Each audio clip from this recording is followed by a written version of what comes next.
Nós vamos orar para nós começarmos mais uma parte. Acho que no máximo meia hora eu já libero vocês. Pode ser?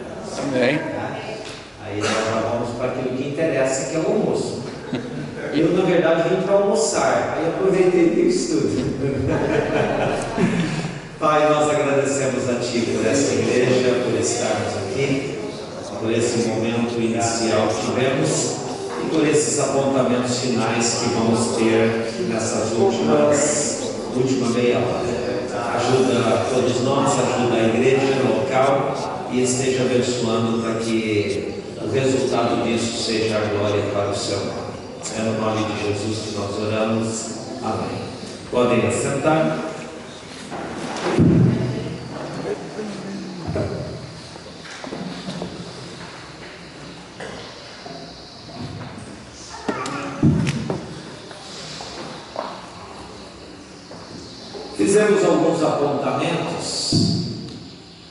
Fizemos alguns apontamentos iniciais e a proposta foi nós pararmos um minutinho aí para tomarmos um café, né? E agora retornarmos aqui até para que no período muito esticado a atenção dos irmãos pudessem não estar perdidas, né? E aí retoma, vão ao banheiro, bebe água, volta. E eu proponho não avançar o meio-dia. Nesse texto, que foi a primeira experiência inicial do milagre de Jesus, e que já tiramos aqui algumas observações, é claro que existem tantas outras. É que chega um dado momento em que a mãe de Jesus, ao interpelá-lo, recebe a informação de que a hora dele não tinha chegado. Observe que eu disse no começo da mensagem que aqui haveria uma transição. Os 30 anos de ministério terreno de Jesus, normal, pessoa comum, o marceneiro, né? De repente chega num momento onde a mistura do humano e a liberação do divino, no mesmo momento, Maria chega para ele e diz: o vinho acabou, ou seja, meu filho, esse casal aqui tem uma necessidade. E Jesus diz para ela: mulher, a minha hora não chegou. Olha a transição, o Filho de Deus falando lá. E Maria sempre guardou no coração e ela percebeu que o divino estava falando. O que é importante nós observarmos nesse ponto, ou a partir desse ponto, é que a nossa necessidade, tal qual esse casamento tinha, era vergonhoso culturalmente acabar algo. Então o nome do noivo, o nome da família ficava exposto com uma situação dessa. E casamento e outras festas judaicas normalmente duravam uma semana. Os nossos casamentos, o noivo vai tirar fotos e demora para chegar na festa. Isso é até intencional. Eles vão fazer lá o book deles, mas nós ficamos conversando, porque se eles fossem direto para a festa, talvez não duraria 2 horas, porque ia acabar o salgadinho, muito rápido. Agora a festa judaica é uma semana. Então, qual que é a primeira lição desse ponto? É que a nossa necessidade, ela não é soberana sobre a vontade de Deus. Porque houve uma necessidade, seria o início do ministério de Jesus, seus sinais iniciariam ali, e mesmo assim ele diz que não é chegada a hora. Por mais que eu esteja passando algo e aquilo seja terrível, e às vezes eu venho a dizer, como muitos de nós falamos em algum momento: Senhor, eu não estou aguentando mais. Você já percebeu que lá atrás você falou isso e já faz 10 anos isso está aqui do mesmo jeito? É que a gente força a barra com uma frase dessa, tipo assim: eu vou cutucar o onça para ver se gera alguma coisa. Eu não estou aguentando mais, e Deus sabe que a gente aguenta. Até porque a fidelidade dele, a palavra dele diz que ele não permite nada além daquilo que eu posso suportar. Então, se ele permitiu, ele sabe até onde você vai. É que nós não sabemos até onde nós vamos. Então a gente quer forçar emocionalmente a resposta. Só que a nossa necessidade, ela não é soberana. Soberano é o Senhor. Deu para entender? Se o Senhor não resolver o meu problema, reticências. A gente faz ameaça. A gente desaba. Nós começamos a não vir no culto. Começamos a fazer certas chantagens com o Senhor. Começamos a ficar com autocomiseração. O que é autocomiseração? O que é miséria? É dó de nós mesmos. Auto, eu tenho dó de mim mesmo. Sniff, sniff. E eu acho que eu fazendo assim e fazendo biquinho de manhã, Deus vai intervir. Deus pode intervir, igreja? Pode. Deus pode ouvir uma lágrima e um choro? Pode. Ele pode resolver o seu problema você fazendo essa chantagem? Pode. Ele quer fazer isso? Não. Perceberam a diferença entre poder e querer? Ele quer que todas as vezes eu venha fazer essa manha, como diz em Hebreus, quando você for exortado, disciplinado, não desmaie, não faça manha, não pensa que o mundo está desabando. Eu quero que você enfrente a situação, segura firme, porque é com isso que você vai crescer. Nem sempre as soluções, os milagres de Deus nos fazem crescer. Às vezes eles são até abortivos. Era para mim crescer com aquela situação, de tanto eu chorar, de tanto eu insistir, Deus resolve. Eu fico manco, eu não cresço, eu não amadureço, porque eu abortei o processo. A graça e misericórdia de Deus foi solicitada em demasia, e Ele age, mas não é o que Ele queria.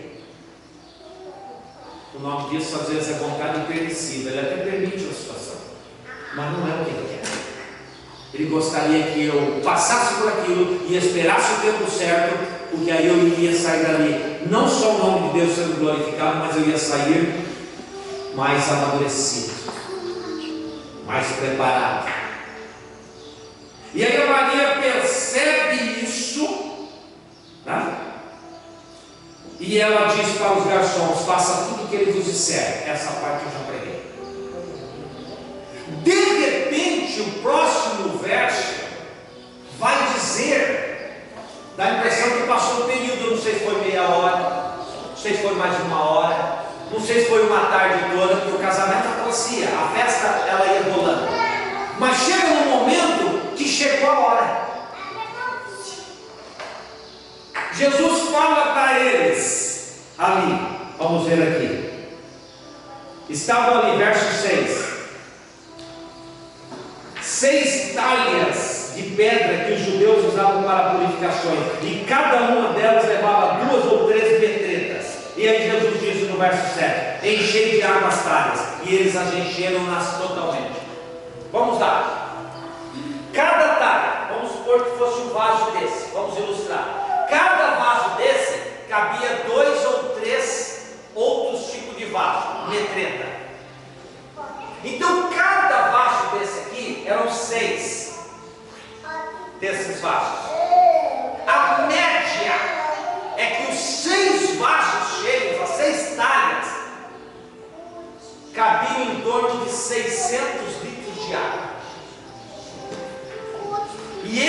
encheram-nas até em cima. Qual é a lição para nós?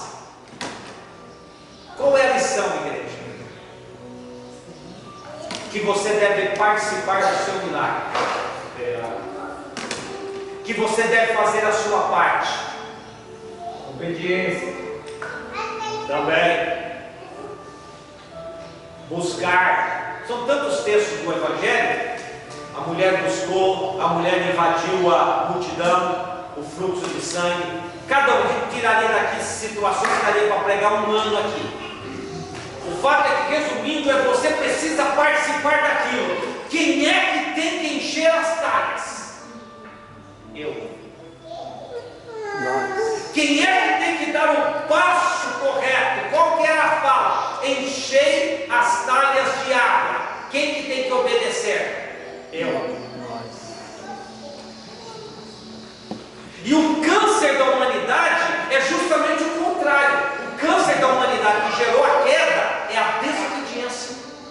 Não é fruta, não é a maçã, não é um giló. Podia ser um pacote de bolacha que estava lá no jardim, porque não é um produto, era um teste de obediência.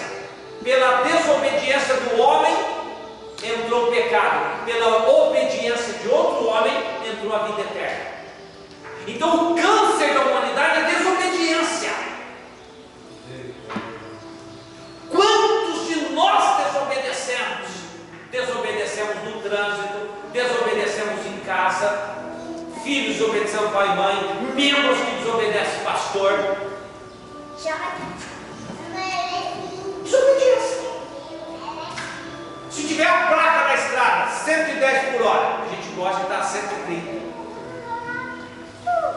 Se tiver 80, a gente gosta de estar a 100. Porque aquele 20 não dá nada não. Eu olho lá longe, vejo que tem uma possibilidade de câmera, eu vou só 20 aqui, tá bom, tá legal. Não vai causar acidente nem nada, eu ganho esse espaço de 20 km por hora a mais. Desobediência. Porque a placa está dizendo que naquele período é aquela velocidade. Mas nós gostamos de desobedecer.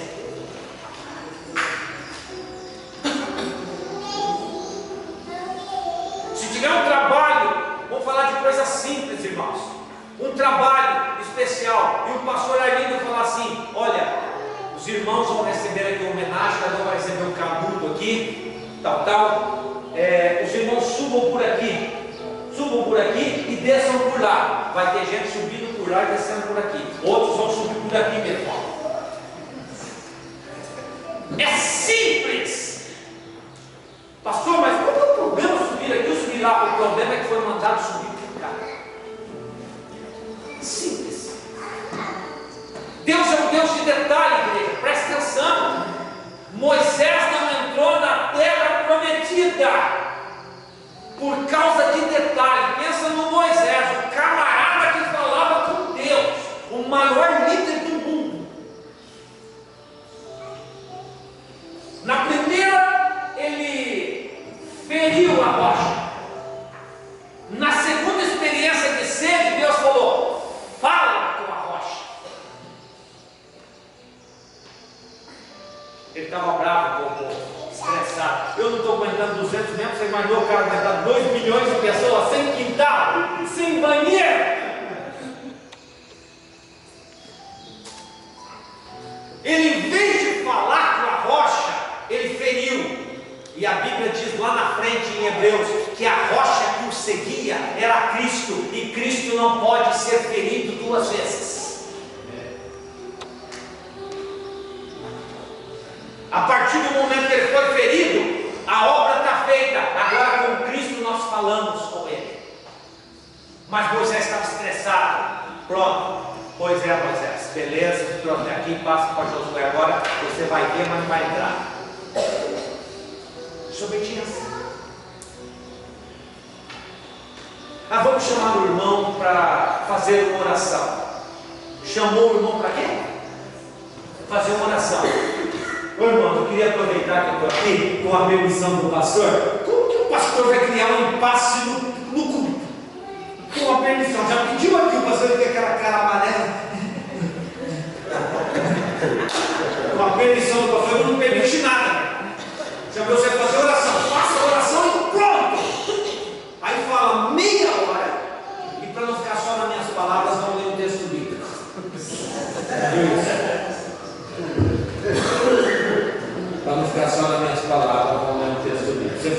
chamado para quê?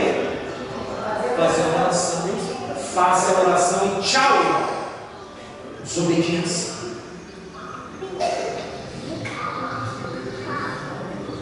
Segundo esse ensinamento, o tempo não dá, se a gente for ficar aqui, seria tarde. Segundo ensinamento, é que eu preciso participar, fazer da minha parte. Então, o que é que eu preciso de Deus e qual é a minha participação para que eu alcance isso que eu preciso de Deus? A talha quem tem que encher sou eu. Qual é a necessidade que você tem? Essa talha, ela precisa ser enchida com o quê? Porque a água aqui não é símbolo ou uma expressão da palavra e nem do Espírito Santo. A água nesse texto é um produto que precisa ser melhorado para sair outro melhor. Então aqui não é o Espírito Santo e não é a palavra. A água aqui é algo que precisa ser mudado, transformado em algo melhor, que no caso ali seria a vida. Qual é a área da sua vida que precisa ser mudada? Se você fosse encher as talhas aqui agora, 6 talhas espirituais estão aqui. Não é heresia, não estou criando nada disso, é só para nós entendermos. Tem 6 talhas aqui invisíveis. Se você fosse vir aqui agora, no final, na hora do apelo, que eu não vou fazer, mas se você fosse vir, você ia encher essas talhas com o que da sua vida?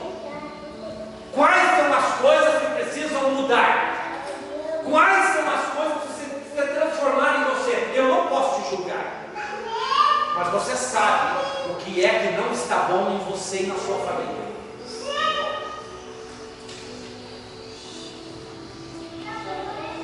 Eu reparti esse texto uma vez e eu tenho um outro texto aqui, um outro arquivo aqui, onde eu dei nomes para essas talhas. Essa talha da área tal, essa talha da área tal, essa talha da área tal, e ali vai 1h30 pregando em cima disso. Mas aqui eu não tenho tempo, então aqui eu tenho que jogar no geral.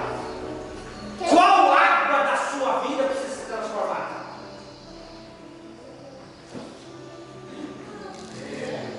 É você que sabe. Você sabe se está bom, ruim, péssimo, as suas finanças, o seu relacionamento conjugal, a sua cama. Estou falando com os casais agora, porque tem casais que estão com problema no relacionamento sexual. A sua vida espiritual, um fiasco. Tem cultos nossos que talvez mereceria ser uma talha dessa, que o culto nosso dá dó de Deus. Eu olho assim e falo, não, isso aí não deve ser para Deus. Essa água, essa desorganização, esse povo irreverente, essa falta de temor, é gente andando para atacar, gente conversando, é gente mexendo em celular, é gente mascando chiclete, é gente mudando chiclete de baixo.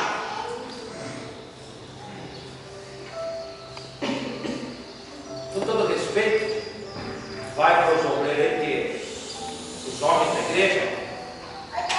Eu fico pensando, eu acho que Jesus merece um ventilador sujo desse mesmo.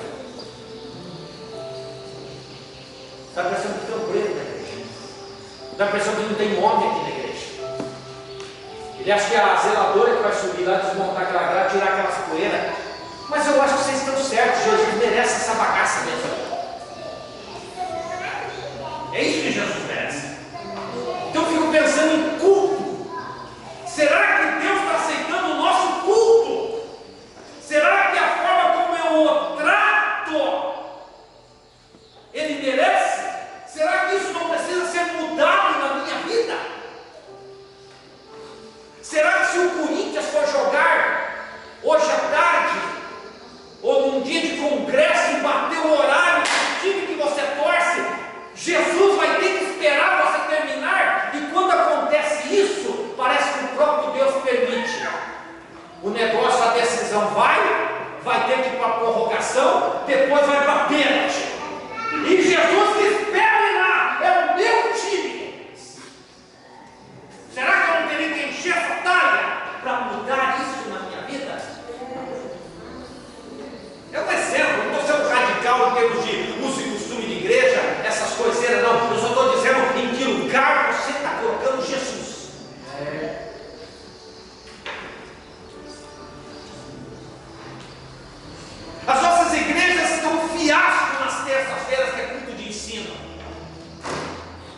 estamos de frente com uma televisão ouvindo mentira. Sabe quantos anos faz que eu não vou na sala da minha casa para ligar a televisão? 4 anos. Pastor, mas o pastor tem que estar informado, assistir pelo menos o jornal para estar informado, porque o pastor é um homem público. Ouvir mentira da Globo? Uma mentira atrás da outra, é melhor ir para a casa de Deus e ouvir a verdade. Mas nós não vamos para a casa de Deus. A gente fica lá e depois, quando a situação está brava, precisamos usar alguém para falar com Jesus. Oh, minha mãe na fé, ora por mim, minha mãe na fé. A gente inventa a mãe na fé.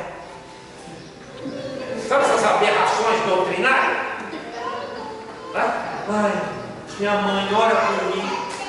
Eu não sou nem mãe nem pai de ninguém. Estou tentando ficar vivo. Eu estou tentando ficar vivo. Agora você vai, imagina uma cidade do tamanho de Londrina. Vai para shopping, fica passeando, fica no tablet, no celular, no YouTube, no Face, no Twitter, no Diabo A4, e depois é eu que tenho que orar de madrugada. O pastor, ora por mim. Que eu orar. Não. E eu não estou fazendo graça para vocês. Uma mulher ligou na minha casa 00:15, eu já estava babando. Minha casa é um pouco grande, o telefone tocou, você corre lá assustado, a vista escurece, o coração acelera. A Marlene, minha esposa, não sabe dos problemas da igreja por meu intermédio, ela sabe da rotina da igreja, que eu estou há 21 anos lá. Mas eu falar para ela de problema da igreja e assunto de reunião de conselho, eu não falo. Mas ela ouviu eu cumprimentar a irmã. Tive que fazer cara de paisagem. 00:15 ligando na minha casa. Ô irmã fulana de tal, a paz do Senhor. Quando ela ouviu o nome da irmã, ela sabe que a irmã não vai na escola dominical, a irmã não vai na terça, a irmã não aparece numa reunião de quinta-feira, a irmã só vai no domingo picar o cartão da missa. Só isso. E aí a Marlene lá do quarto, bem, pelo amor de Deus, vai devagar, porque ela já